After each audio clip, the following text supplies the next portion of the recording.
السلام عليكم ورحمة الله. الحمد لله نحمده ونستعين به ونستغفره ونؤمن به ونتوكل عليه ونعوذ بالله من شرور أنفسنا وسيئات أعمالنا من يهده الله فلا مضل له ومن يضلل فلا هادي له وأشهد أن لا إله إلا الله وحده لا شريك له وأشهد أن محمدا عبده ورسوله أرسله بالهدى ودين الحق ليظهره على الدين كله ولو كره المشركون. يا أيها الناس اتقوا ربكم الذي خلقكم من نفس واحدة وخلق منها زوجها وبث منهما رجالا كثيرا ونساء واتقوا الله الذي تساءلون به والأرحام إن الله كان عليكم رقيبا. يا أيها الذين آمنوا اتقوا الله حق تقاته ولا تموتن إلا وأنتم مسلمون. يا أيها الذين آمنوا اتقوا الله وقولوا قولا سديدا يصلح لكم أعمالكم ويغفر لكم ذنوبكم ومن يطع الله ورسوله فقد فاز فوزا عظيما. ثم أما بعد فإن خير الحديث كتاب الله وخير الهدي هدي محمد صلى الله عليه وسلم وشر الأمور محدثاتها وكل محدثة بدعة وكل بدعة ضلالة. أيها الإخوة المؤمنون أوصيكم بتقوى الله. أعوذ بالله من الشيطان الرجيم. ويدعو الإنسان بالشر دعاءه للخير وكان الإنسان عجولا. ബഹുമാനമുള്ള മുഅ്മിനീങ്ങളെ മുഅ്മിനാത്തുകളെ, മുത്തഖീങ്ങളായി ജീവിക്കണേ എന്ന് വസിയ്യത്ത് ചെയ്യുകയാണ്. നബി സല്ലല്ലാഹു അലൈഹി വസല്ലമയുടെ പ്രബോധന കാലഘട്ടത്തിൽ ഏതാണ്ട് ഹിജ്റ 9 ആ കൊല്ലത്തെ അറിയപ്പെടുന്നത് ആമുൽ ഉഫൂദ് എന്ന്. ആമുൽ ഉഫൂദ്, വഫ്ദുകൾ. വഫ്ദ് എന്ന് പറഞ്ഞാൽ ദൗത്യ സംഘങ്ങൾ, സംഘം. ആ കാലഘട്ടത്തിൽ ഒരുപാട് സംഘങ്ങൾ പല രാജ്യത്തുനിന്നും മദീനയിലേക്ക് വന്നു. അങ്ങനെ അവരൊക്കെ ഇസ്ലാം സ്വീകരിച്ച് പ്രബോധന പ്രവർത്തനങ്ങളുമായി മുന്നോട്ട് പോയി. 70-ലധികം സംഘങ്ങൾ വന്നു എന്നാണ് ചരിത്രം പറയുന്നത്. ഒരു സംഘം വന്നപ്പോൾ വലിയ താല്പര്യമാണ്, നബിയെ കാണാനും അറിയാനൊക്കെ വലിയ താല്പര്യം കൊണ്ടൊരു സംഘം ആളുകൾ നബിന്റെ അടുത്ത് വന്നു. അവരാ വന്ന പാട് നബിയെ സമീപിക്കാൻ, കുളിച്ചിട്ടില്ല, അലക്കിയിട്ടില്ല, ഡ്രസ്സ് മാറ്റിയിട്ടില്ല, വന്ന പാട് നബിന്റെ അടുത്ത് പ്രവേശിച്ചു. പക്ഷെ ഒരാള്, അദ്ദേഹത്തിന്റെ പേര് അശജ്ജു ബിനു ഖൈസ് എന്നാണ്. അദ്ദേഹം വന്ന് കുളിച്ചു, ഡ്രസ്സൊക്കെ മാറ്റി. ഒരു ചെറിയ സമയം, ഒരു 10 മിനിറ്റ് സമയം അതിനായിട്ടുള്ളൂ. നല്ല വൃത്തിയില് ഭംഗിയില് നബിയുടെ അടുത്തേക്ക് കയറി വരിക. ഏറെക്കുറെ ഈ സംഘത്തിന്റെ കൂടെ എത്തുകയും ചെയ്തു അദ്ദേഹം. അപ്പൊ നബി സല്ലല്ലാഹു അലൈഹി വസല്ലം അദ്ദേഹത്തോട് പറഞ്ഞൊരു കാര്യം. അദ്ദേഹത്തോട് നബിതങ്ങൾ പറഞ്ഞു, ഇന്ന ഫീക ലഖിസ്ലതൈൻ. അശജ്ജെ, നിന്നിലൊരു 2 സ്വഭാവമുണ്ട്. യുഹിബ്ബുഹും അല്ലാഹു വറസൂലുഹു. ആ 2 സ്വഭാവത്തെ അല്ലാഹു റസൂലും ഇഷ്ടപ്പെടുന്ന 2 സ്വഭാവമാണ്. അത് അൽ ഹിൽമു വൽ അനാ. ഒന്ന് ഹിൽമൻ. ഹിൽം എന്ന് പറഞ്ഞാൽ ഭാഷാർത്ഥം വിവേകം എന്നാണ്. ശരിയായ അർത്ഥം നന്നായി ദേഷ്യം വരുന്ന സമയത്ത് ദേഷ്യം വരാതിരിക്കുക, പിടിച്ചു നിർത്തുക. രണ്ടാമത്തത് വൽ അനാ, സാവകാശം കാര്യങ്ങൾ ചെയ്യുക, ഒരു സാവകാശം. ഈ 2 സ്വഭാവം അല്ലാഹു റസൂലിനും ഇഷ്ടമുള്ളതാണ് എന്ന്. ഇതിലൂടെ ധൃതി പിടിച്ച് ഒരു കാര്യം ചെയ്യുന്നതിനെ, ധൃതി പിടിച്ച് ഒരു തീരുമാനമെടുക്കുന്നതിനെ എതിർക്കുകയും കുറച്ച് സാവകാശം കാര്യങ്ങൾ ചെയ്യുന്നതിനെ പ്രോത്സാഹിപ്പിക്കുകയുമാണ് അല്ലാഹു റസൂല് ചെയ്തത്. ഖുർആൻ ആക്ഷേപിച്ച മനുഷ്യന്റെ ഒരു സ്വഭാവമാണ് ധൃതി. മനുഷ്യരങ്ങനെയാണ്. സൂറത്ത് ഇസ്രായിൽ ഞാൻ ഓതി കേൾപ്പിച്ച ആയത്ത്, വയദുഉൽ ഇൻസാനു ബിശ്ശർരി ദുആഉ ലിൽ ഖൈർ. ഖൈറായ കാര്യങ്ങൾക്ക് എപ്പോഴും മനുഷ്യർ അള്ളാഹിനോട് പ്രാർത്ഥിച്ചുകൊണ്ടിരിക്കും. ചിലപ്പോ മനുഷ്യന്മാര് ഷർറിനും അതേപോലെ പ്രാർത്ഥിക്കും. ഖൈർ ഒക്കെയാണ്, പക്ഷെ ഷർറിനും അതുപോലെ ചിലപ്പോൾ പ്രാർത്ഥിക്കും. അതുകൊണ്ട് വകാനൽ ഇൻസാനു അജൂല, മനുഷ്യൻ വളരെയധികം ധൃതി കാണിക്കുന്നവനാണ് എന്നാണ്. ഖുലിഖൽ ഇൻസാനു മിൻ അജൽ, ഖുർആന്റെ മറ്റൊരായത്ത്. ധൃതിയിലാണ് അല്ലാഹു തആല, ധൃതിയോടുകൂടെയുള്ള സ്വഭാവത്തിനെയാണ് അല്ലാഹു തആല മനുഷ്യനെ സൃഷ്ടിച്ചിട്ടുള്ളത്. അതോടൊപ്പം അത് ഇല്ലാതാക്കാനല്ല, അതിനെ നിയന്ത്രിക്കാൻ അല്ലാഹു നാം ചെയ്യുന്നു എന്നതാണ്. കോപം പോലെ തന്നെ ധൃതി എന്നത് മനുഷ്യപ്രകൃതമാണ്. അപ്പൊ ചിലപ്പോൾ മനുഷ്യന്മാരെന്ത് ചെയ്യും? ധൃതി പിടിച്ച് വേണ്ടാത്ത കാര്യവും അള്ളാഹിനോട് പ്രാർത്ഥിക്കും. ഞാൻ നശിച്ചു പോയാൽ നന്നായിരുന്നു, പടച്ചോനെ ഇതിന്റെ മുമ്പ് ഞാൻ ഇല്ലാതിരുന്നാൽ നന്നായിരുന്നു, ഇങ്ങനെ ഒരു സംഗതി ഉണ്ടാകുന്നതിന്റെ മുമ്പ് അല്ലെങ്കിൽ അത് ഞാൻ കാണേണ്ടി വന്നല്ലോ തുടങ്ങിയ നെഗറ്റീവായിട്ടുള്ള കമന്റുകൾ പറഞ്ഞുകൊണ്ട് ചിലപ്പം മനുഷ്യന്മാരെന്ത് ചെയ്യും? ഇങ്ങനെ പ്രാർത്ഥിക്കാൻ തുടങ്ങുമെന്ന്. അത് മനുഷ്യന്റെ ഒരു പ്രകൃതമാണ്. വകാനൽ ഇൻസാനു അജൂല. മൂസാ നബി അലൈഹിസ്സലാമിനോട് അല്ലാഹ് ചോദിച്ചൊരു ചോദ്യമുണ്ട്. മൂസാ നബി തീഹ് മരുഭൂമിയിൽ ഒരുപാട് കാലം അലഞ്ഞു നടന്നു. പിന്നെയാണ് തൗറാത്ത് വാങ്ങാൻ വേണ്ടി പോകുന്നത്. ഈ മനുഷ്യന്മാരെ ഇവിടെ നോക്കാൻ വേണ്ടിയിട്ട് സാമീബിനെ, തന്റെ അനുജൻ ഹാറൂൻ അലൈഹിസ്സലാമിനെ അവിടെ നിശ്ചയിച്ചു. അദ്ദേഹം വേഗം തൗറാത്ത് വാങ്ങാൻ വേണ്ടി അള്ളാന്റെ അടുത്തേക്ക് പോവുകയാണ്. അവിടെ എത്തി സംഭാഷണമൊക്കെ നടന്നു. അപ്പൊ അള്ളാഹ് ചോദിച്ചൊരു ചോദ്യമുണ്ട്. വമാ അജലക അൻ ഖൗമിക യാ മൂസ, അല്ല മൂസ, എന്തേ ഈ ഖൗമിനെ വിട്ട് ഇത്ര ധൃതിയിൽ നിങ്ങളോട് പോന്നത്? അപ്പൊ മൂസാ നബി പറഞ്ഞ മറുപടി ഉണ്ട്. ഖാലഹും ഉലായി അലാ അസ്രി, അവരെന്റെ പിന്നിലുണ്ട്, അവരൊക്കെ ഞാൻ അവിടെ വേണ്ട രൂപത്തിലാക്കിയിട്ടുണ്ട്. അതുകൊണ്ട് വഅജിൽതു ഇലൈക റബ്ബി ലിതർദാ, റബ്ബേ നിന്റെ തൃപ്തി കിട്ടണം എന്ന് വിചാരിച്ചിട്ട് ഞാൻ വേഗം പോന്നതാണ്. പക്ഷെ അല്ലാഹ് പറഞ്ഞു ശരിയായില്ല, അത്ര ധൃതി പിടിച്ചിട്ട് പോന്നത് നന്നായില്ല, നല്ല കാര്യത്തിനാണ് പോയത്. അതുകൊണ്ട് അവിടെ കുറച്ച് ആളുകളുണ്ട്, അവരെ ഫഅലല്ലഹുമുസ് സാമിരിയു, അവരെ സാമിരി പഴപ്പിച്ചിട്ടുണ്ട്.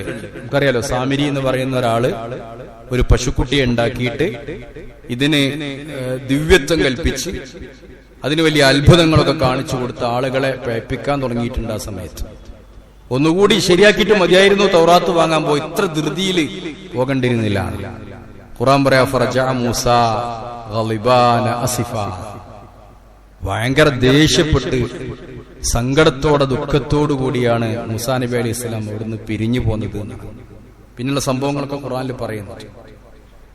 ഇവിടെ സംഭവം എന്ന് പറഞ്ഞാല് അള്ളാന്റെ അടുത്തേക്ക് വളരെ ധൃതിയിൽ ഒരു കാര്യം കൃത്യമായി ചെയ്യാതെ ധൃതി പിടിച്ച് ഒരു കാര്യത്തിന് വേണ്ടി മൂസാ നബി അലൈഹി സ്വലാം പുറപ്പെട്ടത് കൊണ്ടാണ് ആക്ഷേപിച്ചത്.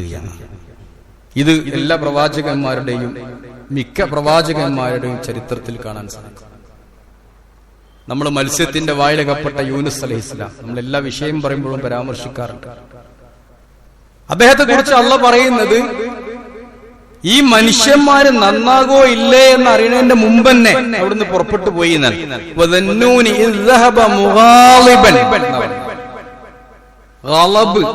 ദേഷ്യം വന്ന് അത് നിയന്ത്രിക്കാതെ, ആളുകൾ നന്നാകുമോ ഇല്ലയോ എന്നറിയാൻ സാവകാശം കൊടുക്കാതെ, പലതിനും സാവകാശം ആവശ്യമാണ്. ഡോക്ടർമാർ പറയും അവസരം കൊടുക്കി, സാവകാശം കൊടുക്കി ചില കാര്യങ്ങൾ. അപ്പൊ അതില്ലാതെ യൂനുസ് അലൈഹിസ്സലാം പോയതാണ് പിന്നീടുണ്ടായ പരാജയത്തിന് കാരണമെന്ന്. പക്ഷെ തിരിച്ചറിഞ്ഞപ്പോ അല്ലാഹു തആല അദ്ദേഹത്തെ വഅർസൽനാഹു ഇലാ മിഅത്തി അൽഫിൻ ഔ യസീദൂൻ, 1,00,000 ആളുകളിലേക്ക് അദ്ദേഹത്തെ തിരിച്ചു പറഞ്ഞേക്കാണ്. ഫആമനൂ, അവരെല്ലാവരും വിശ്വസിക്കുകയും ചെയ്തു എന്നാണ്. വലിയൊരു പ്രതീക്ഷ അതിലുണ്ടായിരുന്നു എന്നുള്ളതാണ്. പക്ഷെ അത് കാത്തു നിൽക്കാതെ കാത്തു നിൽക്കാതെ, സമയം കൊടുക്കാതെ ധൃതി പിടിച്ച് അദ്ദേഹം പോയതാണ് ഖുർആൻ ഒരു അദ്ദേഹത്തിനുണ്ടായ ഒരു നെഗറ്റീവായിട്ട് എടുത്തു കാണിക്കുക. അപ്പൊ ധൃതി പിടിച്ചിട്ട് അങ്ങനെ ചെയ്യാൻ പാടില്ല എന്നതാണ് നബി സല്ലല്ലാഹു അലൈഹി വസല്ലം പറഞ്ഞത്. 3 കാര്യം പറഞ്ഞു. അത് നുബുവത്തിന്റെ 24 അംശത്തിൽ ഒരു അംശമാണ് എന്ന്. ഒന്ന് അസ്സംത് എന്ന് പറഞ്ഞാൽ മാന്യമായ നിലപാട്, മാന്യമായ വസ്ത്രം ധരിക്കുക, മാന്യമായിട്ട് ആളുകളോട് ഇടപഴകുക, മാന്യമായ നടപടികൾ, ഇതിനൊക്കെയാണ് അസ്സംത് എന്ന് പറയുന്നത്. മറ്റൊന്ന് അൽ-ഇഖ്തിസാദ്, മിതത്വം പാലിക്കുക എന്നുള്ളത്. എല്ലാറ്റിലും മിതത്വം പാലിക്കുക, എല്ലാ കാര്യത്തിലും ഒരു ലിമിറ്റ്, മിതത്വം. 3-ാമത്തെ കാര്യം അത്തഉദ എന്ന് പറഞ്ഞാൽ സാവകാശം കാണിക്കുക, അത്തഅന്നി എന്ന് പറയും. നമ്മൾ പഠിച്ചിട്ടില്ലേ, കുട്ടികളൊക്കെ ചെറുപ്പത്തിൽ അറബി പഠിപ്പിക്കുമ്പോൾ കോപ്പി എഴുതുമ്പോൾ പഠിക്കലുണ്ട്. വഫിൽ അജലതി അന്നദാമ വഫി തഅന്നി അസ്സലാമ. സാവകാശം ഒരു കാര്യം ചെയ്യുമ്പോൾ അസ്സലാമ, അതിനെന്തുണ്ട്? അതിനൊരു രക്ഷ ഉണ്ടാവും, അതിന്റെ ആഖിബത്ത് അവസാനം നന്നാകും. എന്നാലോ വഫിൽ അജലതി അന്നദാമ, ധൃതി പിടിച്ച് ഒരു കാര്യം ചെയ്താൽ പിന്നീട് ഖേദിക്കേണ്ടി വരുന്ന, അതൊരു പഴമൊഴിയാണ്, ഒരാപ്തവാക്യം. അത് വളരെ ക്ലിയർ ആണ്. നോക്കൂ, ബനുൽ മുസ്തലഖ് യുദ്ധം നടക്കുന്ന കാലത്ത് കുറെ ആളുകൾ ഇസ്ലാമിലേക്ക് വരികയാണ്. അപ്പൊ അവര് ഇസ്ലാമിലേക്ക് വന്നൊരു ആവേശം ഉണ്ടാവും ആളുകൾക്ക്. ഇസ്ലാമൊക്കെ വരുമ്പോ ഒരു ആവേശം ഉണ്ടാവും, ഒരു ആരംഭ ശൂരത്വം എന്നൊക്കെ പറയും. അവര് സക്കാത്ത് പിരിച്ച സക്കാത്ത് നബി തങ്ങളെ ഏൽപ്പിക്കണം. ഒരു ദൂതനെ വിട്ടു, സക്കാത്ത് പിരിച്ചിട്ടുണ്ട്, ഒരാളെ പറഞ്ഞയക്കണം. അപ്പൊ അത് കൊണ്ടുവരാൻ വേണ്ടിയിട്ട് ആ കാലഘട്ടത്തിൽ പെട്ടെന്ന് ഇസ്ലാമിലേക്ക് വന്ന ഒരാളായിരുന്നു വലീദ് ബിൻ ഉഖ്ബ റളിയല്ലാഹു അൻഹു. അദ്ദേഹത്തെയാണ് ഇത് പിരിക്കാൻ വേണ്ടി പറഞ്ഞയച്ചത്. അപ്പൊ അവര് വലിയ സന്തോഷിച്ചു, ബനുൽ മുസ്തലഖ് വല്ലാതെ സന്തോഷിച്ചു. കാരണം ഒന്ന്, പുതിയ ഒരാൾ ഇസ്ലാമിലേക്ക് വന്ന ഒരാൾ വരുന്നു, നബിന്റെ റസൂല് വരുന്നു, റസൂൽ അദ്ദേഹത്തെ തെരഞ്ഞെടുത്തു, ഇവരാണെങ്കിൽ ഇവരും പുതിയ മുസ്ലിങ്ങളാണ്, എല്ലാം കൊണ്ടും ഒരു സന്തോഷം. അപ്പൊ അവരെന്ത് ചെയ്തു? അവർ ഇദ്ദേഹത്തെ സ്വീകരിക്കാൻ വേണ്ടിയിട്ട് ഏർപ്പാടാക്കി. പഴയ കാലത്ത് ഇന്നും അങ്ങനെ തന്നെയാണ്. അറബികള് ആയുധം കണ്ടിട്ടില്ലേ? സൗദിയിലൊക്കെ അവരുടെ ട്രഡീഷണൽ ഡാൻസ് എന്ന് പറഞ്ഞാൽ ഒരു വാള് പിടിച്ചിട്ട് ഇങ്ങനെ ചാട്ടാണ്. ഒരാളുടെ കയ്യിലുണ്ടാവും, പലയിടത്തും ഉണ്ടാവും. ഒമാനില് ഒരു കത്തിയാണ്, പലയിടത്തും ഉണ്ടാവും ആയുധങ്ങൾ. അപ്പൊ ഈ ആയുധങ്ങളൊക്കെ പിടിച്ചിട്ട് അവര് ഇദ്ദേഹത്തെ സ്വീകരിക്കാൻ വേണ്ടി വരികയാണ്. പക്ഷേ വലീദ് ബിൻ ഉഖ്ബ ഈ സ്വീകരിക്കാൻ ഇവരൊക്കെ വരുന്ന കണ്ടപ്പോ പതുക്കെ തടി വെച്ചിലാക്കി. മൂപ്പര് വിചാരിച്ചത് കൊല്ലാൻ വരാന്നാണ് വിചാരിച്ചിട്ട് വേഗം ഓടി തടി വെച്ചിലാക്കി. അങ്ങനെ നബിന്റെ അടുത്ത് തിരിച്ചു വന്നു. അപ്പോട്ട് വേറെ കുറച്ചാൾ എന്തേ സക്കാത്ത് പിരിക്കാൻ ആളെ പറഞ്ഞയച്ചില്ല, വേറെ ഒരു ദൂതൻ നബിന്റെ അടുത്ത് വരുന്നു. അപ്പൊ ഞാൻ ആളെ പറഞ്ഞയച്ചിട്ടുണ്ട്. അപ്പൊ ഇയാള് വന്ന് ഞാനത് എന്നെ കൊല്ലാൻ വന്നു പോലെ ഞങ്ങൾ പോയപ്പോ, അതുകൊണ്ട് ഞാൻ ഓടി രക്ഷപ്പെട്ടു എന്ന് അദ്ദേഹം പറഞ്ഞു. പിന്നെയാണ് നബി തങ്ങൾ ഖാലിദ് ബിൻ വലീദ് റളിയല്ലാഹുവിന്റെ നേതൃത്വത്തിൽ സക്കാത്ത് പിരിക്കാൻ വേണ്ടി വേറൊരാളെ പറഞ്ഞയക്കണേ. അപ്പോഴാണ് സൂറത്ത് ഹുജറാത്തിലെ ആയത്തിറങ്ങുന്നത്, യാ അയ്യുഹല്ലദീന ആമനു, സത്യവിശ്വാസികളെ, ഇൻ ജാഅകും ഫാസിഖുൻ ബിനബഇൻ, ഒരു കള്ളം പറയുന്ന ഒരാള്, കളവായിട്ട് ഒരാൾ ഒരു വാർത്ത കൊണ്ടുവന്നാൽ, ഫതബയ്യനു, നിങ്ങൾ വ്യക്തമായിട്ട് കാര്യങ്ങൾ അന്വേഷിക്കണം. ഇല്ലെങ്കിലോ അൻതുസീബു ഖൗമൻ ബിജഹാലത്തിൻ, ഒരു ജനതക്ക് ജഹാലത്ത് പിടിപെടും, വിവരല്ലായ്മ പിടിപെടും. അതുകൊണ്ട് ഫതുസ്ബിഹു അലാ മാ ഫഅൽതും നാദിമീൻ, നിങ്ങൾ ചെയ്യുന്ന വിഷയത്തിൽ നിങ്ങൾ പിന്നീട് ഖേദിക്കേണ്ടി വരും എന്നാണ്. നമ്മൾ പറയണ്ടല്ലോ, കാള പറ്റൂ എന്ന് കേൾക്കുമ്പോഴേക്ക് കയറെടുത്ത് കുട്ടിയെ കെട്ടാൻ ഓടാൻ പറ്റില്ല. ആദ്യം കാള പ്രസവിക്കുമോ എന്നൊന്ന് ചിന്തിക്കണം എന്നാണ്. ഒരു കാര്യം കേൾക്കുമ്പോഴേക്ക് തന്നെ അതിനെ വിലയിരുത്താൻ പാടില്ല. കേട്ട് നിജസ്ഥിതി അറിഞ്ഞ് വ്യക്തത അറിഞ്ഞതിന്റെ ശേഷം മാത്രമേ അത് നമ്മൾ പ്രചരിപ്പിക്കാൻ പാടുള്ളൂ. വളരെ ശ്രദ്ധിക്കേണ്ട ഒരു കാര്യം. ഇപ്പൊക്കെ ചില ആൾക്കാര് ഇന്നാലില്ലാഹിന്റെ സ്റ്റിക്കർ ഇങ്ങനെ കണ്ടു പോയി നോക്കുമ്പോ മൂപ്പർക്കൊന്നും സംഭവിച്ചിട്ടുണ്ടാവില്ല. ചിലപ്പോ എന്തെങ്കിലും പ്രശ്നം ഉണ്ടായിട്ട് ഒന്ന് ബോധം പോയിട്ടുണ്ടാവും, അത്രേ ഉണ്ടായിട്ടുണ്ടാവുള്ളൂ. അപ്പൊ നമുക്കിത് ഇന്നാലില്ലാഹി അടിക്കാഞ്ഞിട്ട് എന്തൊരു ധൃതിയ. ഏത് വിവരവും, പ്രത്യേകിച്ച് സോഷ്യൽ മീഡിയകളിൽ എന്തെങ്കിലും കേൾക്കുമ്പോഴേക്ക് അതങ്ങോട്ട് പ്രചരിപ്പിക്കാം. ഓൻ തന്നെ വായിച്ചു നോക്കിയിട്ടുണ്ടാവില്ല. അതാണ് എന്റെ ഏറ്റവും വലിയ രസം. ചില കാര്യങ്ങൾക്ക് അന്വേഷിക്കാൻ വേണ്ടി അത് ഞാൻ കണ്ടപ്പാട് ഫോർവേഡ് ചെയ്ത് നിങ്ങൾ അറിഞ്ഞോട്ടെ, ഇജ് വായിച്ചു നോക്കണല്ലേ, ഞാൻ വായിച്ചു നോക്കിയിട്ടൊന്നുമില്ല.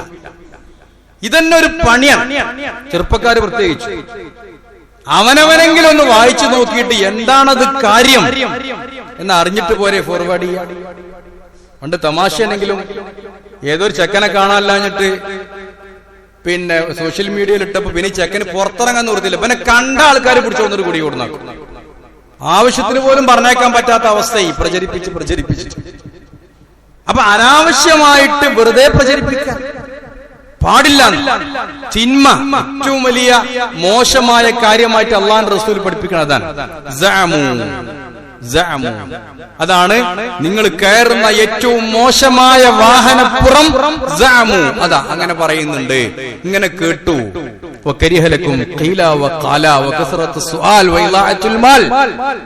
അള്ളാഹു നമുക്ക് വെറുത്ത കാര്യങ്ങളാണ് ഖീലവക്കാല പറയപ്പെട്ടിട്ടുണ്ട്, പറഞ്ഞിട്ടുണ്ട്. ഇത്ര ഇങ്ങനെയൊക്കെ പറയുന്നത് തന്നെ അല്ല നമുക്ക് ഒരു മനുഷ്യൻ കയറുന്ന ഏറ്റവും മോശമായ വാഹനം സഅമു എന്ന് പറയുന്ന വാഹനമാണ്. സഅമു പറഞ്ഞാൽ പണ്ട് ഇങ്ങനെ ഉണ്ടായിരുന്നു. വ്യക്തത വരുത്താതെ കാര്യം അങ്ങോട്ടും ഇങ്ങോട്ടും ഫോർവേഡ് ചെയ്യുക, ഷെയർ ചെയ്യുക ഒരിക്കലും പാടില്ല എന്നുള്ളത്. കാരണം നിങ്ങൾ പിന്നെ ചെയ്തതിന്റെ പേര് നിങ്ങൾക്ക് എഴുതിക്കേണ്ടി വരും എന്നാണ്. എത്ര അറിയോ ചില ആളുകളൊക്കെ ഈ വിവാഹത്തിന്റെ കാര്യത്തിൽ, ത്വലാഖിന്റെ കാര്യത്തിൽ, നിക്കാഹിന്റെ കാര്യത്തിൽ ഒന്നും ആലോചിക്കൂല. എന്തെങ്കിലുമൊക്കെ സംശയത്തിന്റെ ഒരു ചെറിയ തുരുമ്പ് കിട്ടിയാൽ മതി. ഇബ്നു അബ്ബാസ് റളിയല്ലാഹു അൻഹു പറഞ്ഞൊരു കാര്യമുണ്ട്. നിങ്ങൾ ഒരാള് നിങ്ങളുടെ ഭാര്യമാരെ 3 ത്വലാഖും ചൊല്ലും.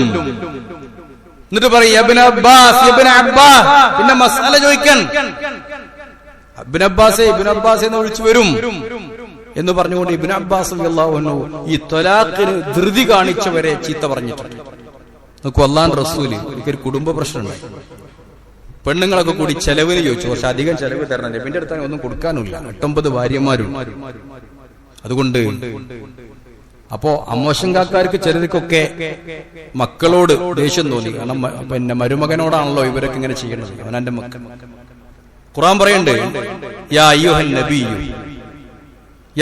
നബി ഖുൽ ലിഅസ്വാജിക ഇൻ കുൻതുന്ന തുരിദുനൽ ഹായാത്തദ് ദുനിയാ വസീനതഹാ ഫതആലൈന ഉമത്തിഉകുന്ന വഉസർരിഹുകുന്ന സറാഹൻ ജമീലാ. സൂറത്തുൽ അഹ്സാബിൽ അല്ലാഹു പറയാ, നബി ഭാര്യമാരോട് പറയാ, നിങ്ങൾക്ക് ദുന്യാവിന്റെ കാര്യമാണ് വലുതെങ്കിൽ, അല്ലാഹു റസൂലിനെയും കഴിച്ച് ദുന്യാവിന്റെ കാര്യമാണ് വലുതെങ്കിൽ നിങ്ങൾ വരി, നിങ്ങൾക്ക് മാന്യമായി മത്താഴ് തന്നിട്ട് നിങ്ങളെ ത്വലാഖ് ചൊല്ലിത്തരാം. എന്നാൽ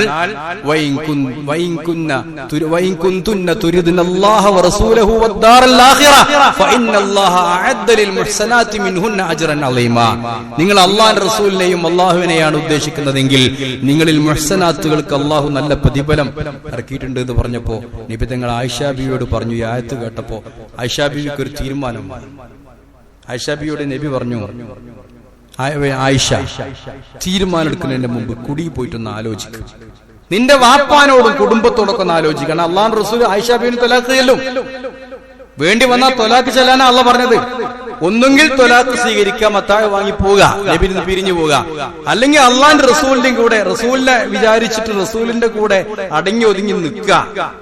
ഈ തീരുമാനം നബിതങ്ങൾ പോലും ആയത്തിറങ്ങിയപ്പോ ആയിഷാ ബീവിയോട് പറഞ്ഞത് പെട്ടെന്നൊരു തീരുമാനത്തിൽ എത്തണ്ട എന്നാണ്. ആലോചിക്കൂ, എത്ര കുടുംബ ബന്ധങ്ങളാണ് മുറിഞ്ഞു കിടക്കുന്നത്. ത്വലാഖ് ചൊല്ലിയിട്ട് പോലും വേണ്ടിയിരുന്നില്ല എന്നൊരു തോന്നലുണ്ടാകുക. പലർക്കും ആ ചിന്തയുണ്ടാകുക. കാര്യങ്ങൾ വ്യക്തമാകുമ്പോ പലതും മാറി ചിന്തിക്കാൻ തുടങ്ങും മനുഷ്യൻ. അപ്പൊ ആയിഷാ ബീവി പറഞ്ഞു, അല്ലാഹുവിന്റെ റസൂലെ, നിങ്ങളെ കൂടെ നിൽക്കാൻ എനിക്ക് നിന്നെ കുടുംബത്തോട് ചോദിക്കണേ, ഞാൻ ത്വലാഖ് ഒഴിവായി, ഞങ്ങളെ കൂടെ നന്നായി നിൽക്കുക എന്ന് പറഞ്ഞു എന്നാണ് എന്റെ തഫ്സീറിൽ കാണാൻ സാധിക്കും. അപ്പൊ ധൃതി പിടിച്ചിട്ട് ത്വലാഖിന്റെ കാര്യത്തിലാണെങ്കിലും നിക്കാഹിന്റെ കാര്യത്തിലാണെങ്കിലും ഒരു തീരുമാനം നമ്മൾ എടുക്കുന്ന വിഷയത്തിലാണെങ്കിലും ധൃതി പിടിച്ച് ഒരു തീരുമാനത്തിലേക്ക് ഒരിക്കലും എത്താൻ പാടില്ല. അങ്ങനെ ആരും ചെയ്തിട്ടില്ല. എത്ര കഴിവുണ്ടെങ്കിലും അങ്ങനെ ചെയ്തിട്ടില്ല. നമുക്കറിയാം, സുലൈമാൻ നബി അലൈഹിസ്സലാം അദ്ദേഹത്തിന് ജിന്നുകളെ അള്ളാഹു കീഴ്പ്പെടുത്തി കൊടുത്തു എന്ന് അദ്ദേഹം പറഞ്ഞാൽ കേൾക്കുന്ന ജിന്നുകളുണ്ട്. എന്നിട്ടും സബയിലെ രാജ്ഞി ബൽഖീസ്, സബയിലെ രാജ്ഞിയെ പറ്റി ഹുദ്ഹുദ് എന്ന് പറയുന്ന ഒരു മരം കൊത്തി പക്ഷി വിവരം കൊടുത്തപ്പോ ആ വിവരം പെട്ടെന്ന് അന്വേഷിക്കാൻ സുലൈമാൻ നബി ധൃതി പിടിച്ചിട്ടില്ല. ജിന്നുകളോട് പറഞ്ഞിട്ടൊന്ന് അന്വേഷിച്ചു വരുന്നത് പറഞ്ഞിട്ടില്ല. സാവധാനം കഥ നമുക്ക് അയച്ച സഭയുടെ കഥ വായിച്ച നമുക്കറിയാം. വളരെ സാവകാശമായിരുന്നു അത് സുലൈമാൻ നബിയുടെ ചരിത്രത്തിൽ പറയുന്നുണ്ട്. വളരെ സാവകാശമായിരുന്നു സുലൈമാൻ നബി അത് പ്രവർത്തിച്ചതെന്ന്. അതുകൊണ്ടാണ് ഒരു രാജ്യം തന്നെ കീഴടക്കാൻ സുലൈമാൻ നബി അലൈഹി സ്വലാമിന് കഴിഞ്ഞു എന്ന. എന്നാ ദാവൂദ് നബി അലൈഹി സ്വലാമോ? ദാവൂദ് നബി അലൈഹി സ്വലാമിന്റെ കഥ പറയുന്നു സൂറത്ത് സ്വാദിൽ. ദാവൂദ് നബി അലൈഹി സ്വലാമിന്റെ അടുത്ത് രണ്ട് മധ്യസ്ഥർ വരിക, രണ്ടാളുകള് പിന്നെ ഒരു തീരുമാനമായിട്ട് ഒരു ചർച്ചയായിട്ട് വരികയാണ്.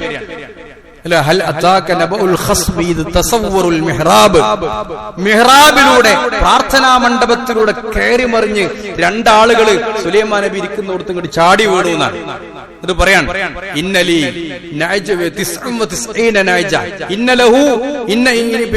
എന്റെ സഹോദരനാണ്, എന്റെ കൂടെയുള്ള എന്റെ സഹോദരനാണ്. ഇന്നലഹു വലിയ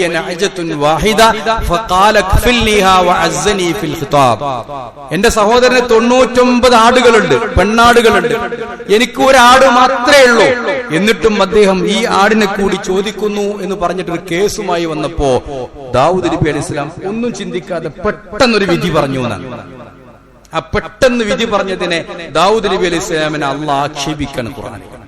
അതുകൊണ്ടാണ് ഈ ആയത്തിറങ്ങിയത്. ദാവൂദ് നബി എടുത്തൊരു തീരുമാനം ഒരു ആലോചിക്കാതെയുള്ള തീരുമാനമായിരുന്നു.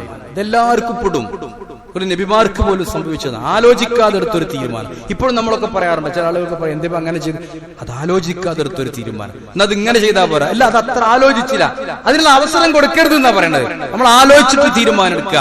അതുകൊണ്ടാണ് പിന്നെ ദാവൂദ് നബിക്ക് ഇത് മനസ്സിലായി, ഇത് എന്നെ പരീക്ഷിച്ചതാണ് അള്ളാഹു മനസ്സിലായപ്പോ ദാവൂദ് അന്നമാ ഫതന്നാഹു വഖറ റാക്കിഅൻ വഅനാബ്.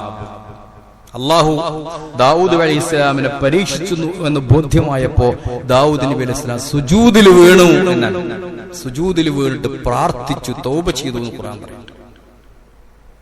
ചില വിഷയങ്ങളിൽ തീരെ ധൃതി പാടില്ല. ഇപ്പൊ നിസ്കാരത്തില് ഇമാമിന്റെ ഓവർടേക്ക് ചെയ്യാൻ പാടില്ല. നമ്മൾ ശ്രദ്ധിക്കേണ്ട ഒരു കാര്യം. ഒരിക്കൽ നബി തങ്ങള് പള്ളിയിൽ ഇരിക്കുമ്പോൾ ഒരാൾ വന്ന് തഹിയ്യത്ത് നിസ്കരിക്കാൻ, അദ്ദേഹം പോയിട്ട് നക്കറൻ കോഴി കൊത്തുന്നത് പോലെ കൊത്തിന വേഗം നിസ്കരിച്ചു. അപ്പൊ നബി പറഞ്ഞു മടങ്ങിപ്പോയി നിസ്കരിച്ചിട്ടില്ല. വീണ്ടും അദ്ദേഹം പോയി നിസ്കരിച്ചു വന്നു. നബി വീണ്ടും മടങ്ങാൻ പറഞ്ഞു. ആ 2-3 വട്ടം ആവർത്തിച്ചപ്പോ അദ്ദേഹം പറഞ്ഞു, ഇതിലപ്പുറം ഒരു നിസ്കാരം, തഹിയ്യത്തുൽ മസ്ജിദ്, പള്ളിയിലെ തഹിയ്യത്താ നിസ്കരിക്കണം, എനിക്കിതിലപ്പുറം ഒരു നിസ്കാരം അറിയില്ല. അപ്പൊ നബി തങ്ങൾ പറഞ്ഞു കൊടുത്തു എന്നാണ്. ഇജ്ജ് പോയിട്ട് നിസ്കരിക്കുമ്പോ സാവധാനം നിന്നിട്ട് തക്ബീർ കെട്ടി ഫാത്തിഹ ഓതിയിട്ട് റുക്കൂ ചെയ്യ്. എന്നിട്ട് ആ റുക്കോയിൽ കുറച്ചേരം അവിടെ നിൽക്കുക. കുറച്ചേരം റുക്കോയിൽ അവിടെ നിൽക്കുക, പിന്നെ ഉയര്. എന്നിട്ട് എഴുത്തിദാല് കഴിഞ്ഞ് സുജൂദിലേക്ക് പോകും. ആ സുജൂദിൽ സാജിദ കുറച്ചേരം അനക്കം മടങ്ങിയിട്ട് അവിടെ കിടക്കാണ്. ധൃതി പാടില്ല. ഇമാമിന്റെ പിന്നിലാണ് മഅ്മൂമ് വേണ്ടത്. നമ്മൾ പഠിക്കേണ്ട ഒരു മസല. ദുനിയാവിൽ മാത്രമല്ല ഇബാദത്തിലും അങ്ങനെയാണ്. ഇമാമിന്റെ പിന്നില് ഇമാമിന് എന്തിനാ? ഇമാമിനെ തുടരാൻ വേണ്ടിട്ട്, ഓവർടേക്ക് ചെയ്യാൻ പാടില്ല. അതുകൊണ്ട് സഹാബികൾ പറയാ, ഇമാമ് സുജൂദിൽ എത്തി എന്ന് ഉറപ്പുവരുത്തിയിട്ടല്ലാതെ ഞങ്ങൾ ഇവിടുന്ന് സുജൂദിലേക്ക് പുറപ്പെടില്ല. സുജൂദിലേക്ക് പോകുമ്പോ അങ്ങനെ വേണ്ട, ഇമാമ് സുജൂദിൽ എത്തി എന്ന് ഉറപ്പാവണം. എന്നിട്ടേ മഅ്മൂം അവിടെ നിന്നിട്ട് പോരാൻ പാടുള്ളൂ എന്നുള്ളതാണ്. മാത്രല്ല, ഇമാമ് തല ഉയർത്തുന്നതിന്റെ മുമ്പ് തല ഉയർത്തുന്ന മഅ്മൂമിന്റെ തല അള്ളാഹു കഴുതയുടെ തലയാക്കി മാറ്റട്ടെ എന്ന് നബി തങ്ങൾ പ്രാർത്ഥിച്ചിട്ടുണ്ട് എന്നാണ്. സാവകാശമില്ലെങ്കിൽ എങ്ങനെ? ഇമാമ് പൊന്തുന്നതിന്റെ മുമ്പ് തന്നെ നമ്മൾ പൊന്തുക. ഇമാമ് സുജൂദിൽ ഉയരുന്നതിന്റെ മുമ്പ് മഅ്മൂമിങ്ങൾ സുജൂദിൽ ഉയരാൻ പാടില്ല അല്ല. ഇതില് പറയേണ്ട ഒരു കാര്യം സലാം വീട്ടലാണ്. നമ്മളൊക്കെ പലതും എവിടുന്നൊക്കെ ഈ 2ാം ക്ലാസ് മുതൽ പഠിച്ച ഇൽമേ നമ്മുടെ കയ്യിലുള്ളൂ. സലാം വീട്ടുമ്പോ നമ്മള് അതൊരു ആക്ഷനാണ്. ഇമാമ് ഇങ്ങോട്ടിരിഞ്ഞാൽ മമ്മൂക്ക് പടം കെട്ടി തിരിയും, അല്ലെ? അസ്സലാമു അലൈക്കും വറഹ്മത്തുള്ളാഹ് എന്ന് പറഞ്ഞ് ഇമാമ് വലത്തോട്ട് തിരിഞ്ഞാൽ കഴിയില്ല. ഇമാമിന്റെ സലാം വീട്ടിൽ കഴിയില്ല. സലാം വീട്ടിൽ കഴിഞ്ഞാലേ നിസ്കാരത്തിന് ഒഴിവാകുള്ളൂ. അതുകൊണ്ട് പ്രത്യേകം ശ്രദ്ധിക്കേണ്ട വിഷയമാണ്. ഇമാമ് 2 സലാമും വീട്ടിയതിന്റെ ശേഷമേ മഅ്മൂം സലാം വീട്ടാൻ പാടുള്ളൂ. അപ്പോഴേ ഇമാമിന്റെ നിസ്കാരം കഴിയുള്ളൂ. ഇമാമിനോട് കൂടെയാണ് മഅ്മൂം നിസ്കരിക്കേണ്ടത്. അതുകൊണ്ട് ഇമാമിന്റെ പിറകെ പോകണം.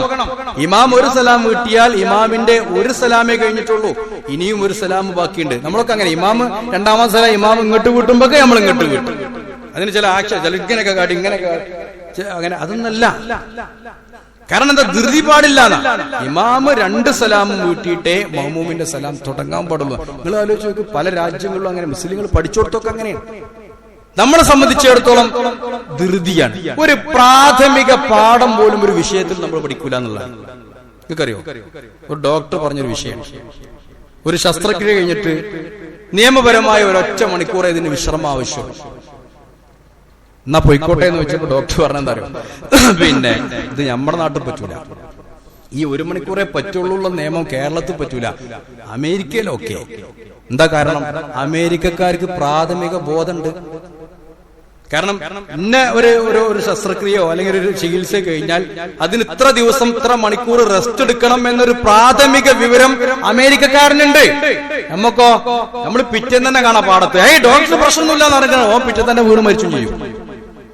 ഒരു കാര്യം ശ്രദ്ധിക്കൂല, പറഞ്ഞത് കേൾക്കുന്ന പരിപാടിയല്ല. നിങ്ങൾ ആലോചിച്ച് നോക്കൂ, അള്ളാന്റെ ദുനിയാവില് വാഹനങ്ങൾ ഏതൊക്കെ രാജ്യങ്ങളിൽ വാഹനം ഓടുന്നുണ്ട്, പക്ഷെ പലപ്പോഴും റോട്ടിൽ തല്ലാണ്, വാഹനം തമ്മിൽ കൂട്ടിമുട്ടിയാ അടി. എന്താ ഈ വാഹനം തമ്മിൽ കൂട്ടുമുട്ടുമ്പോ അടിക്കാനുള്ളത്? അതിനല്ലേ ലൈസൻസ്, അതിനല്ലേ ഇൻഷുറൻസ്, അതിനല്ലേ റോഡിന്റെ നിയമങ്ങള്. പല രാജ്യങ്ങളിലും അപകടം നടക്കാറുണ്ട്. നമ്മൾ കാണുന്നത് എന്താ അറിയോ, ആ ഐഡന്റിറ്റി കാർഡ് എടുത്താൽ കൊടുക്കും, അല്ലെങ്കിൽ നമ്പർ കൊടുക്കും, മൂപ്പരെ വയ്ക്കുമോ ഉപ്പന്റെ വയ്ക്കും. ഇവിടെ എല്ലാരും കൂടി വന്നിട്ട് ആ കൂടി നമ്മുടെ റോഡിന്റെ കോലം തന്നെ കണ്ടാൽ മതി. എല്ലാരും കൂടി വാഹനാപകടം ഉണ്ടാവുമ്പോ കണ്ടോലും കേട്ടോലും അറിഞ്ഞോലും വാട്സപ്പുകാരും ചാനലും ഒക്കെ കൂടി വന്ന് അവിടെ നിൽക്കും. ഒന്നും ഉണ്ടായിട്ടുണ്ടാവില്ല. ചിലപ്പോൾ ഹെഡ്ലൈറ്റ് പോയിട്ടുണ്ടാവും, അല്ലെങ്കിൽ ഒരു പമ്പർ പോയിട്ടുണ്ടാവും, ഇത്രേ ഉണ്ടാവുള്ളൂ. എന്നിട്ടോ അവിടെ കൂട്ടം കൂടി നിൽക്കാം, ഇവനെ പോകാനായിക്കോല, ഉള്ള തൊള്ളേ തോന്നിയതും തെറി മുഴുവനും പറയും അല്ലേ. വണ്ടി ഓടിക്കുമ്പോഴും അങ്ങനെ തന്നെ അനാവശ്യമായിട്ട് ദേഷ്യം വരിക. ദേഷ്യം വരുന്ന കാരണങ്ങളിൽ ഒന്ന് ഡ്രൈവിംഗ് ആണ്. വെറുതെ ദേഷ്യപ്പെടുക, ഒരു കാര്യം ഉണ്ടാവില്ല. ഓടിച്ചു പോകേണ്ട വഴിക്ക് പോയാൽ മതി. മറ്റവനോട് ദേഷ്യം, വരുന്നവനോട് ദേഷ്യം, ലൈറ്റ് ഇട്ടവനോട് ദേഷ്യം, ഇൻഡിക്കേറ്റർ ഓഫാക്കാത്തവരോട് ദേഷ്യം, ഓഫാക്കിയവനോട്. എന്താണ് പ്രാഥമികമായിട്ട് ഒരു വിവരം നമ്മുടെ ആളുകൾക്കില്ല എന്നുള്ളത്. അതുകൊണ്ടാണ് ഈ ദുർഗയൊക്കെ ഉണ്ടാകുന്നത്. ഒരു കുട്ടി കണ്ടിച്ചാടിയാ എന്താ കാട്ടുക? വിവരല്ല, പ്രാഥമികമായിട്ടുള്ള വിവരല്ല. ആലോചിച്ച് പണ്ടൊരു ബോട്ട് അപകടം നടന്നപ്പോ ഞാൻ ഈ വിഷയം പറഞ്ഞിട്ടുണ്ട്. ബോട്ട് അപകടം നടന്നപ്പോ ഒരാള് മഗ്‌രിബിസ്കരിക്കാണ്ട് പോയണ്ട് ഓൻ പെട്ടില്ല. ഓൻ മഗ്‌രിബ് കളാവെന്ന് വിചാരിച്ചിട്ട് ഓനയിൽ കയറിയില്ല. എത്ര ആൾക്കാർ കയറിയാ മുങ്ങുന്നുള്ള കാര്യം ഉറപ്പല്ലേ? 1000 അല്ലെങ്കിൽ 200 ആള് കയറിയാല് 500 ആള് കയറിയാ മുങ്ങുന്നുള്ള കാര്യത്തിന് വല്ല ഗവേഷണം നടത്തുന്നുണ്ടോ? എന്നിട്ട് കയറി കൂടെ തന്നെയാണ്, ഓനാണ് കയറന്നെ. ആലോചിച്ച് നോക്കി, ഓനാണ് കയറി. അപ്പൊ ഈ അടുത്തൊരാൾ മരണപ്പെട്ടപ്പോ അദ്ദേഹത്തിന് 1.5 കോടി രൂപ കടണ്ടെത്തായി. അപ്പൊ അദ്ദേഹം പറഞ്ഞ് ഒരാളോട് തമാശക്ക് പറഞ്ഞത്രേ, മരിക്കുന്നതിന്റെ മുമ്പ് 2000 രൂപ കൂടി വാങ്ങിയാൽ 1.5 കോടി കൃത്യമായി, ആ കൂടി വാങ്ങാൻ നടക്കാണ്. മനുഷ്യന്റെ അവസ്ഥയാണ് ഇത്. വീട്ടെന്നുള്ളതല്ല ചിന്ത, ഇത് തേക്കാണ്. ഒരു പ്രാഥമിക വിവരം ഈ വിഷയത്തിലൊക്കെ ആവശ്യമാണ്. അപ്പൊ നമുക്ക് സാവകാശം ഉണ്ടാകും എന്നാണ് നമ്മൾ മനസ്സിലാക്കേണ്ടത്. അതുകൊണ്ട് അല്ലാഹു തആല നമുക്കുള്ള മനുഷ്യനുള്ള, എന്നാൽ അത് സാന്ദർഭികമായി മാത്രം ഉപയോഗിക്കാൻ പറ്റുന്ന, നിയന്ത്രിക്കാൻ പറഞ്ഞ ഒരു ഗുണവിശേഷണമാണ് ധൃതി എന്നത്. പ്രവാചകന്മാരുടെ അത് നുബുവത്തിന്റെ ഒരു ഭാഗമായിട്ട് അല്ലാഹു റസൂൽ എണ്ണിയിട്ടുണ്ട്. അതുകൊണ്ട് സാവകാശത്തോടുകൂടെ ഏത് കാര്യത്തെയും നമ്മൾ കൈകാര്യം ചെയ്യുമ്പോൾ അതിന്റെ ഗുണം നല്ലതായിട്ടുണ്ടാകും, ഇല്ലെങ്കിൽ ഖേദിക്കേണ്ടി വരും എന്നാണ് പറഞ്ഞതിന്റെ ചുരുക്കം. അല്ലാഹു അനുഗ്രഹിക്കട്ടെ. അൽഹംദുലില്ലാഹി റബ്ബിൽ ആലമീൻ വൽ ആഖിബത്തു ലിൽ മുത്തഖീൻ വലാ ഉദ്വാന ഇല്ലാ അലൽ ളാലിമീൻ വഉസല്ലി വഉസല്ലിമു അലാ ഖാതിമിൽ അംബിയാഇ വൽ മുർസലീൻ നബിയിനാ മുഹമ്മദിൻ വആലിഹി വസഹ്ബിഹി അജ്മഈൻ. അമ്മാ ബഅദു ഇത്തഖുല്ലാഹ ഇബാദല്ലാഹ്. ബഹുമാന്യരെ,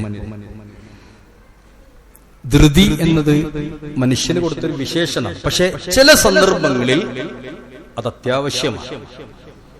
ഏതിലൊക്കെയാണ് അല്ലാഹുവിന്റെ റസൂല് ധൃതി കൂട്ടുന്നത് പ്രോത്സാഹിപ്പിച്ചിട്ടുള്ളത്? ഒന്ന്, തൗബ ചെയ്യുന്ന വിഷയത്തിൽ ധൃതി വേണമെന്നാണ്. അത് നീക്കി വെക്കാൻ പറ്റില്ല. തെറ്റ് ചെയ്താൽ ഉടനെ തന്നെ പശ്ചാത്തപിക്കണം. അവിടെ പിന്നെ ഞാൻ അടുത്ത 25 വരട്ടെ, അടുത്ത റമദാൻ വരട്ടെ, അടുത്ത വെള്ളിയാഴ്ച വരട്ടെ എന്നാണ് കാത്തുക്കാൻ പറ്റില്ല. നമുക്ക് സംഭവിക്കുന്ന തെറ്റുകൾക്ക്. അതാണ് ദാവൂദ് നബി അലൈഹി ഇസ്ലാമിന്റെ ആ പാഠത്തിൽ അള്ളാഹ് പറയുന്നത്. ദാവൂദ് നബിക്ക് കാര്യം മനസ്സിലായപ്പോ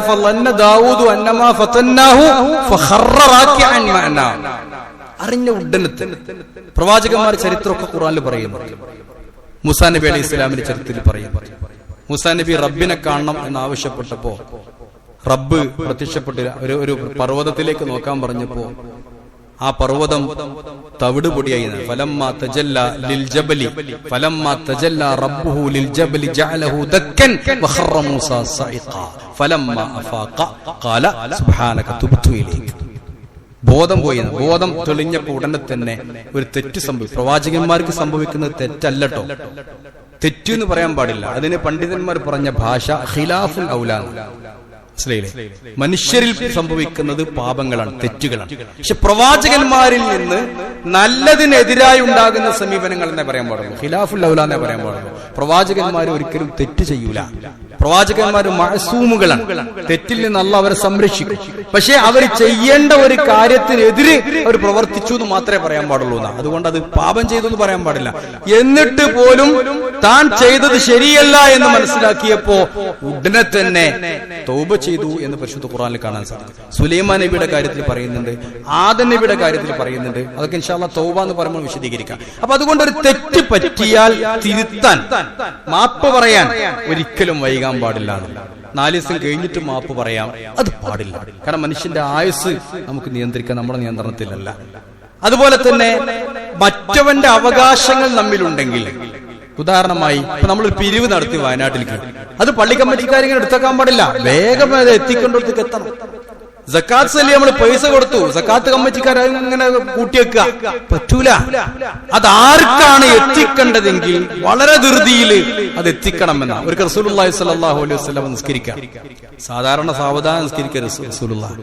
അന്ന് കുറച്ച് സ്പീഡിൽ നിസ്കരിച്ചു. സ്പീഡിൽ പറഞ്ഞാല് കോഴി കൊത്തും പോലെ കൊത്തിയെന്നല്ല, നല്ല സ്പീഡിൽ നിസ്കരിച്ചു. നിസ്കാരം കഴിഞ്ഞപ്പോ നബി തങ്ങൾ വേഗം വിട്ടുപോയി. അപ്പൊ സഹാബികളൊക്കെ അന്തം വിട്ടു. എന്താ പതിവിന് വിപരീതമായിട്ട് നിസ്കാരം, ഒരു ധൃതി. അപ്പൊ നബിയോട് ചോദിച്ചു, എന്തേ? നബി തങ്ങൾ പറഞ്ഞു, ഒരു ഫക്കീറിന്റെ അവകാശം എന്റെ വീട്ടിലുണ്ടായിരുന്നു, അത് ഓർമ്മ ഉണ്ടായില്ല, അത് കൊടുത്തു തീർത്തിട്ടില്ല. ചോക്കൂ. അതുകൊണ്ട് അത് വളരെ ശ്രദ്ധിക്കണം. മറ്റുള്ളവരുടെ അവകാശം നമ്മുടെ കയ്യിലുണ്ടെങ്കിൽ എത്രയും വേഗം, അത് എല്ലാ വിഷയത്തിലും അങ്ങനെ തന്നെ, സാധനങ്ങൾ വാങ്ങിക്കൊടുന്ന ചില ആൾക്കാരുടെ വീട്ടിക്ക് യംനഊനൽ മാഊൻ എന്ന് പറയണ്ടല്ലോ, വീട്ടിലെ ആവശ്യങ്ങൾ, കൈക്കോട്ട്, മടാള്, കോടാലി, വിക്കാസ്, ലാഡർ, ഇതൊക്കെ നമ്മൾ മറ്റു വീട്ടിൽ നിന്ന് വാങ്ങിക്കൊടുന്നാൽ ഉടനെ തന്നെ ആവശ്യം കഴിഞ്ഞാൽ അത് തിരിച്ചെത്തിക്കണം എന്നാണ്. അതുകൊണ്ടാണ് പലയിടത്തും അതുപോലെ കിട്ടാത്തത്. മടാള് വെച്ചാൽ കൊടുക്കൂല, കൈക്കോട്ട് വെച്ചാൽ കൊടുക്കൂല. യംനഊനൽ മാഊൻ, വീട്ടിലെ ചെറിയ ചെറിയ കാര്യങ്ങൾ പോലും പരസ്പരം തടയാ, അത് മതവിരുദ്ധതയാണ്. എന്ന് പോലും അള്ളാഹു പഠിപ്പിച്ചിട്ടുണ്ട്. എന്താ കാരണം? തിരിച്ചു കൊടുക്കാത്തതുകൊണ്ടാണ്. അപ്പൊ ആവശ്യം കഴിഞ്ഞാൽ മറ്റുള്ളവരുടെ സാധനം കൊണ്ടുവന്നാൽ ആവശ്യം കഴിഞ്ഞാൽ തിരിച്ചു കൊടുക്കണം. കടം അതിലേറെ പ്രധാനമാണ്. കടം ഉണ്ടാവാൻ പാടില്ല. ഉണ്ടെങ്കിൽ കടം വീട്ടണം എന്ന വിചാരവും അവനുണ്ടാകണം. എത്രയും പെട്ടെന്ന് കടം വീട്ടണം. നിബിധങ്ങളുടെ മയ്യത്ത് കൊണ്ടുവന്നപ്പോ നിസ്കരിച്ചില്ല, കടം ചോദിച്ചു, 2 ദിർഹം കടണ്ട് എന്ന് പറഞ്ഞു. അപ്പൊ വേറെ ഒരാളെ ഏറ്റെടുത്തു. അത് സഅദ് ഇബ്നു അബി വഖാസ്, എന്റെ ഓർമ്മ ശരിയാണെങ്കിൽ അത് ഏറ്റെടുത്തു. പിന്നെ കണ്ടപ്പോ നബി ചോദിക്കുക, അപ്പൊ നബി മയ്യത്ത് നിസ്കരിച്ചു. പിന്നെ കണ്ടപ്പോ ചോദിച്ചു, നീ ആ കടം വീട്ടിയോ? ഇല്ല, 1 ദിർഹം വീട്ടി. പിന്നെ കണ്ടപ്പോ ചോദിച്ചു, ബാക്കി വീട്ടിയോ? അതിന്റെ ഗൗരവമാണ് ഇതോ. ഞാൻ നേരത്തെ പറഞ്ഞതുപോലെ കോടിക്കണക്കിന് രൂപ കടം വാങ്ങിയിട്ട് മരിച്ചെടുത്തിട്ട് ഇനി വല്ലവരും ഉണ്ടെങ്കിൽ മയമോട്ടിയോട് ചോദിക്കണം എന്നാണ് ഒരു പ്രസ്താവന. നമ്മൾ റെഡിമെയ്ഡ് ഉണ്ടാക്കി ചിക്കൻ മരിച്ചു കഴിഞ്ഞാൽ ഉസ്താദിനെ കൊണ്ടിരിക്കും അറിയാം. ഇനി എന്തേലും ആരോ പറഞ്ഞു മയമോട്ടി ഓൻ കൊടുക്കാനുള്ളത് കൊടുത്താൽ മതിയായിരുന്നു പറഞ്ഞത്. എന്ന് പറഞ്ഞാൽ മയമോട്ടി എന്ന കടത്തിൽ മുങ്ങി നടക്കുകയാണ്. അതിന്റെ പുറമെ ഈ മരിച്ചോന്റെ കടം കൂടി ഓനേണ്ട ഏൽപ്പിച്ചിട്ട് ഇപ്പൊ മരിച്ചു പോകാനുള്ള പരിപാടിയാണ്. അത് നടക്കൂല. അതുകൊണ്ട് കടം എന്ന് പറയുന്നത് സൂക്ഷിക്കണം. 1 ഉറുപ്പ്യാണെങ്കിലും 1 കോടി ഉറുപ്പ്യാണെങ്കിലും. എന്നാണ് ഖുർആനിലെ ഏറ്റവും വലിയ ആയത്ത് കടത്തെ പറ്റിയിട്ടാണ്. ഇൻഷാ അല്ലാഹ് നമുക്ക് പിന്നീട് പഠിക്കാം. അപ്പൊ ഞാൻ പറഞ്ഞു വരുന്നത് മനുഷ്യന്റെ കടം, ബാധ്യത, അത് ധൃതി പിടിച്ച് വീട്ടണം. ആദ്യം അനന്തര സ്വത്ത് ഓരോക്കുമ്പോ അള്ളാഹ് പറഞ്ഞിട്ടല്ലോ, യൂസിബിഹ ഔദൈൻ, ആദ്യം വീട്ടേണ്ടത് വസിയ്യത്തല്ല, കടൻ. ഖുർആൻ പറഞ്ഞത് വസിയ്യത്ത് ദൈന്. പക്ഷേ പണ്ഡിതന്മാർ പറയുന്നത് ആദ്യം അള്ളാന്റെ ഹക്കല്ല വീട്ടേണ്ടത്, മനുഷ്യന്റെ ഹക്കാണ്. ഹജ്ജിന് പോകാണ്ട് ആയുള്ള കൈകൊണ്ട് ഹജ്ജിന് പോകില്ല, കടമുണ്ട്. ഏതാ ആദ്യം വീട്ടേണ്ടത്? കടം വീട്ടണം. എന്നിട്ടും പൈസ ഉണ്ടെങ്കിലേ അവന്റെ ഹജ്ജ് നിർവഹിക്കേണ്ടതുള്ളൂ. അപ്പൊ അത് ഗൗരവമുള്ള കാര്യം. അപ്പൊ അത്തരം വിഷയങ്ങളിലൊക്കെ ധൃതി തന്നെ കാണിക്കണം. ആ ഒരു സ്വഭാവം കൊണ്ടാണ് മനുഷ്യന് ധൃതി എന്ന സ്വഭാവം അള്ളാഹു നിശ്ചയിച്ചത്. അത് നല്ല നിലക്ക് ഉപയോഗപ്പെടുത്തണം എന്നാണ് അള്ളാഹു പറഞ്ഞത്. അതിന്റെ അർത്ഥം അള്ളാഹു അനുഗ്രഹിക്കുമാറാവട്ടെ. اللهم اغفر للمؤمنين والمؤمنات والمسلمين والمسلمات الأحياء منهم والأموات إنك مجيب الدعوات وقاضي الحاجات. ربنا ظلمنا أنفسنا وإن لم تغفر لنا وترحمنا لنكونن من الخاسرين. اللهم أعز الإسلام والمسلمين وأذل الشرك والمشركين ودمر أعداءك أعداء الدين. ربنا هب لنا من أزواجنا وذرياتنا قرة أعين واجعلنا للمتقين إماما. ربنا آتنا في الدنيا حسنة وفي الآخرة حسنة وقنا عذاب النار. ربنا تقبل منا إنك أنت السميع العليم وتب علينا إنك أنت التواب الرحيم. ربنا اغفر لنا ولإخواننا الذين سبقونا بالإيمان ولا تجعل في قلوبنا غلا للذين آمنوا ربنا إنك رؤوف رحيم.